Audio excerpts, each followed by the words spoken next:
My name is Marie Wahlbach. I'm the founding director of AAW California's Tech Trek Science Camp for Girls.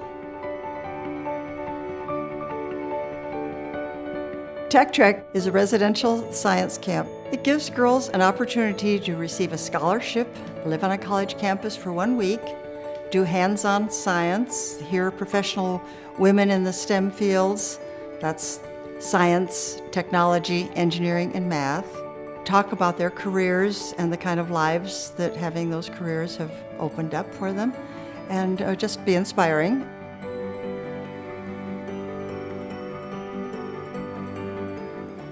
During the week, the girls have an opportunity in their core classes to study marine biology and seeing its application to the world. They get to extract DNA from fruits. They have the CSI classes where they solve a murder mystery by the end of the week and all the different ways that it takes to do that. They get to have an experience with robotics where they design little cars out of Lego and then animate them from the computer. And we have little races around the hallways at the end of the week. These experiences at camp are cooperative learning, but no intensity. There's no grades, there's no homework, there's no evaluation. They're just getting the experience of how satisfying it is to learn and to do a project for that itself. From a week at Tech Trek, the girls get the biggest increase in self-confidence that you can imagine, and that's what they need.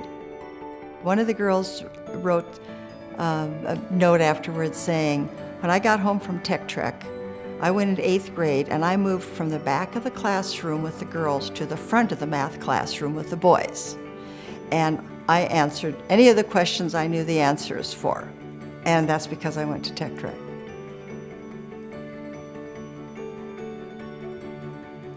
My personal experience in science was a positive one in the family. My father was a pharmacist who had me working in his drugstore by the time I was age 12, and he would talk chemistry to me and just science-related things. But that wasn't the situation in the high school where I had to fight to get into the physics class and was the only girl.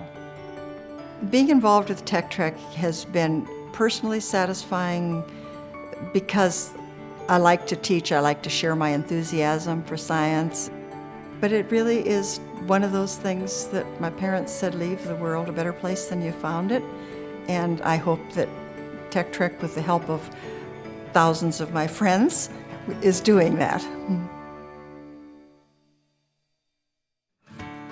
My name is Sandy Escobar Schmidt, and I am the founder and executive director of Women of Worth.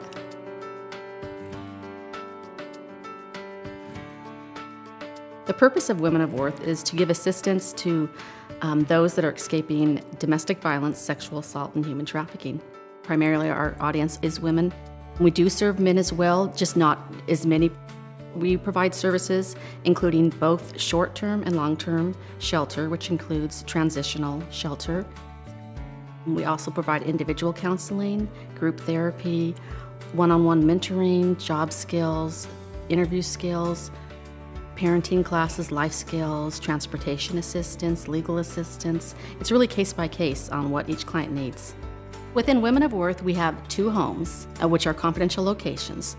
Then we have our WOW Reshop, kind of an upscale thrift shop, so to speak, with the garage sale prices, furniture, school supplies, makeup, anything someone needs to start over.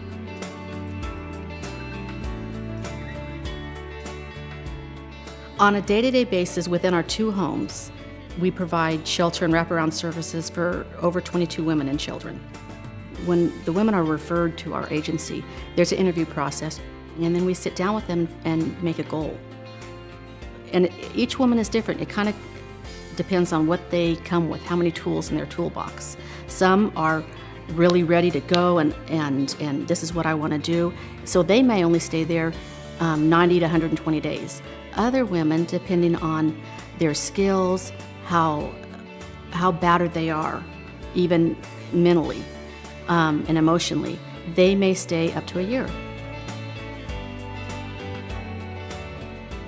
What drew me to this type of work was my own personal experience with going through sexual assault as a teenager and then domestic violence in a first marriage.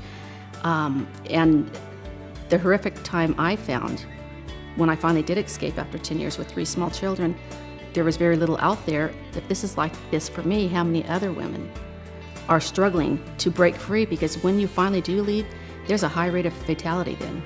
And they really need someone on the other end with the door open to say, here I am, let's help. About 75% of the women that we serve do not return to their perpetrator and go on to not repeat that cycle. If they stick with our program and continue afterwards with aftercare, that we have a high success rate with our gals. Will domestic violence ever go away? Realistically, no, but we can lessen it. We can help with prevention and bringing awareness and teaching at the youngest age we can. I think a lot of us get hung up that we have to have initials behind our name, that we have to have so many things lined up. You don't. If you find what your passion is, whether it's abused women or helping with animals or the environment, the homeless, find what your passion is and then go and just do something. If everybody does a little bit, it makes a huge, huge difference.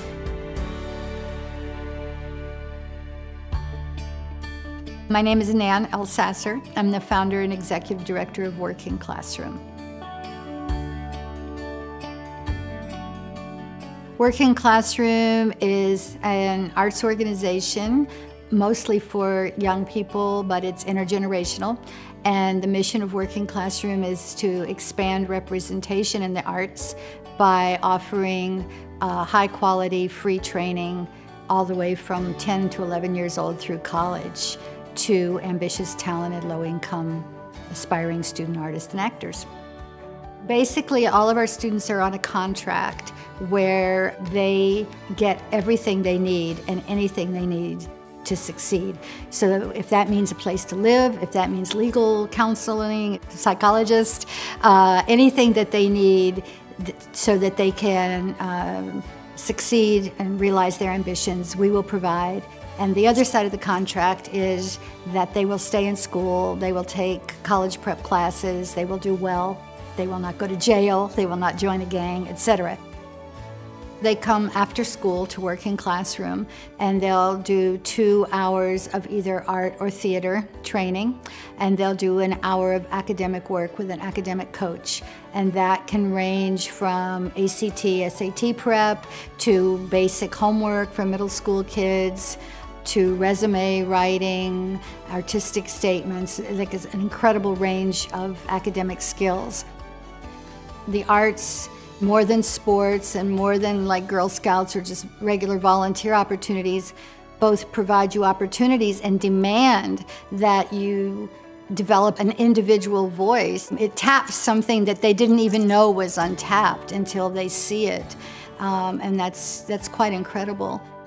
I think that the key success of the program has been that the students come out with a very positive sense of themselves, what they deserve, what they can do.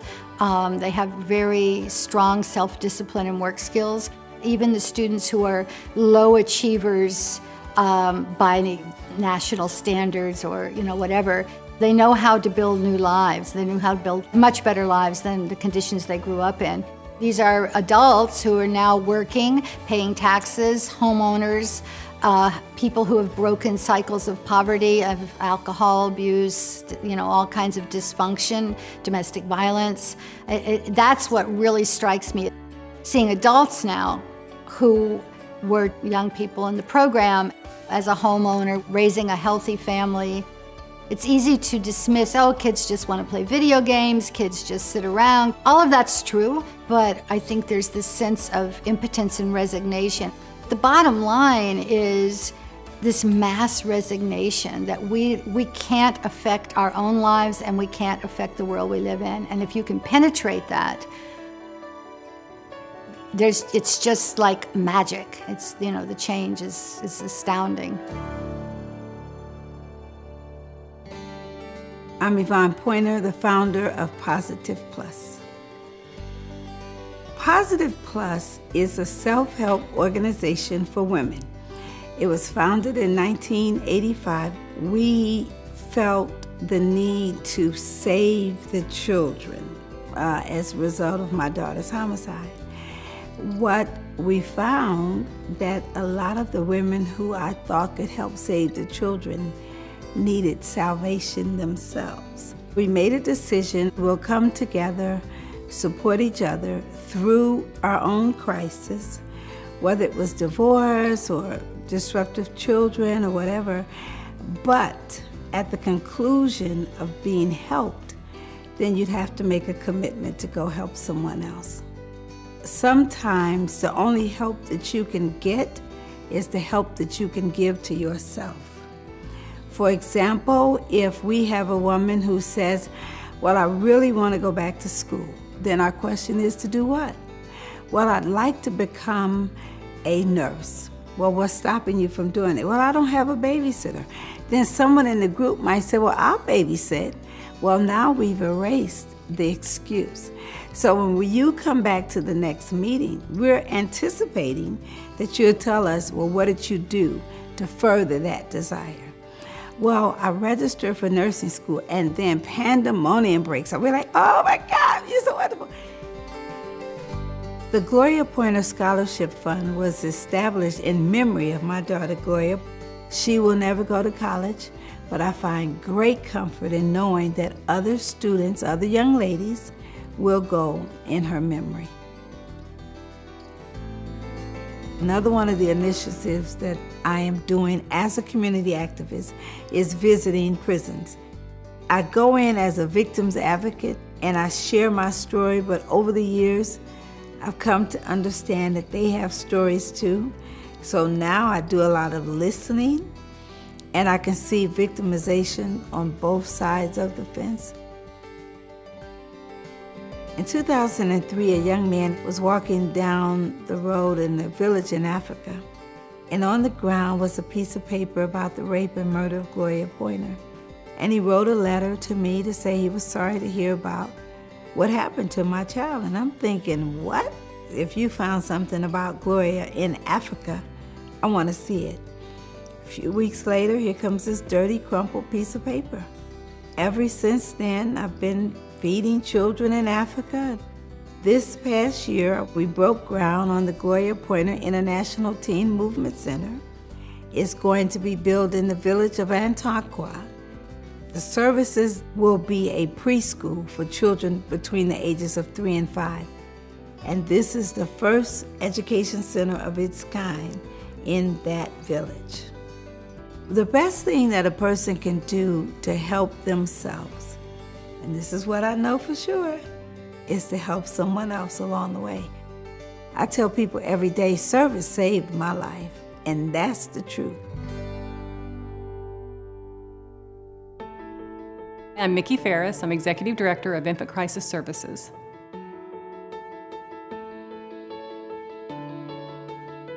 Infant Crisis Services is an emergency food pantry for babies and toddlers, birth until they turn 4. We provide enough food, formula, and diapers to last a week for babies and toddlers in need.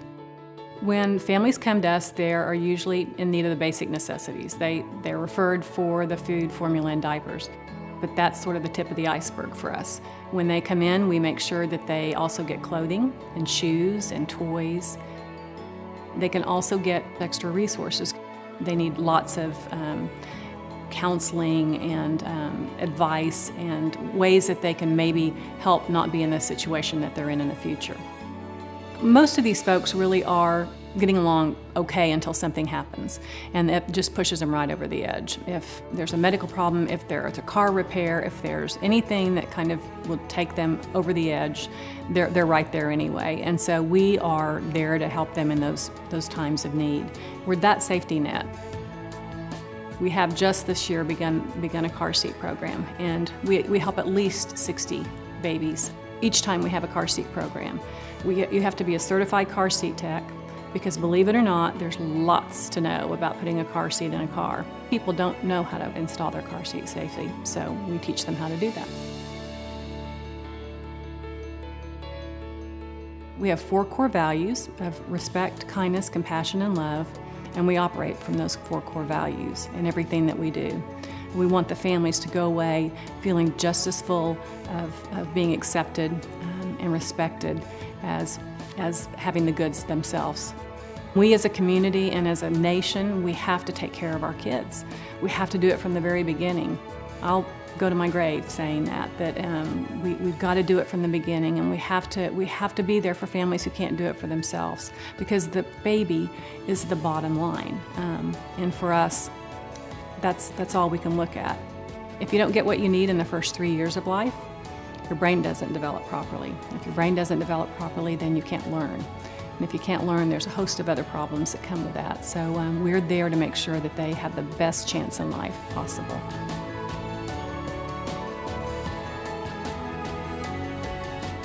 If I was gone tomorrow, I would feel like I'd been blessed to live the life I've lived. And someday I'm going to have to give it up. I know I will, but I don't want to. So it's my passion, and it's a privilege.